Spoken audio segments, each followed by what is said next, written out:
Yes, karibu sana kwenye kipindi chetu cha Glory to Glory ambacho kinaandaliwa na kanisa la Bethel Gospel Church, na tutakuwa pamoja na waimbaji wa Injili pamoja na watumishi wa Mungu kwa ajili ya mafunzo na nyimbo za Injili. Mahali ulipo tu tutakusii uweze kusubscribe, kushare na kulike kwa hii channel yetu kwa ajili ya kupata mambo mengi mazuri zaidi. Karibu sana. Yes, kama nilivyokuambia tutakuwa na mwimbaji pamoja na wengine watu zaidi ya mmoja ambao tutakuwa tukimsifu Mungu kwa njia ya wimbo. Na leo tuko na mwimbaji kutoka kanisa la Bethel Gospel Church hapa Kalobeye Village 3 ambaye anaitwa kwa jina la dada Brigitte. Anasema leo ako na wimbo, ningeomba tu wanamuziki wawe tayari wanishikie do na tukusikize wimbo unasema nini. Karibu sana kwa wanamuziki wetu, twende na muziki kidogo tusikie. Karibu sana.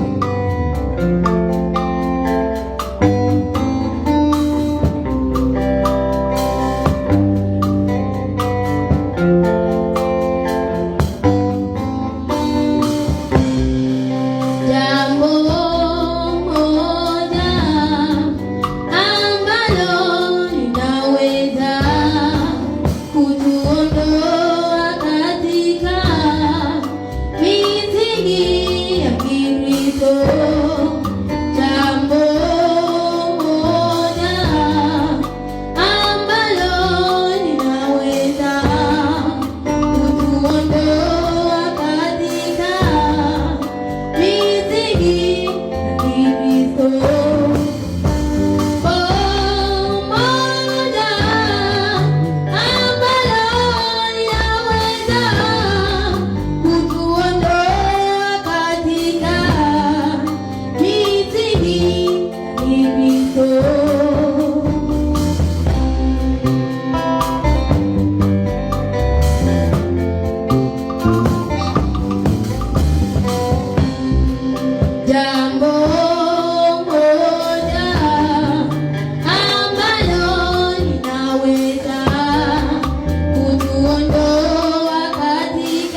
tuagane nayo. Asante sana, asante sana, asante sana. Anasema ni ukabila. Asante sana dada Brigitte, nasikia inanigusa kidogo. Pengine ningetaka tu nikuulize kidogo, pengine uniambie ni kwa nini uliamua kuimba huu wimbo? Niliamua kuimba kwa sababu naupenda na unatuelimisha sana, tusiwe na mambo ya ukabila, tuwe kwa umoja. Yes, kama Wakristo inafaa tuwe kwa umoja. Na wewe mtazamaji wangu, ningetaka pia kwa comments hapo unaandikie ni nini unaona kinaweza kutenga na upendo wa Mungu. Kwa hiyo yeye ameona ni ukabila, sijui utaona ni nini. Pia usisahau kushare na kusubscribe na pamoja na kulike hii kipindi. Yes, leo tena tuko na mwimbaji mwingine ambaye anaitwa kwa jina la Ushindi ama Benjamin, kutoka pia kanisa la Bethel Gospel Church hapa Kalobeyei Village 3. Naye pia amesema nataka kukubariki leo na wimbo unaosema yebo yebo wa dada yetu Justine kutoka nchi Rwanda. Pengine ningesema tu kwa leo nitamsupport kwa upande wa muziki, nimshikie upande wa ngoma huko. Lakini ningeomba wana muziki mnishikie D sharp. Mnishikie D sharp, tusikie taenda aje. Nataka tubarikiwe na huu wimbo.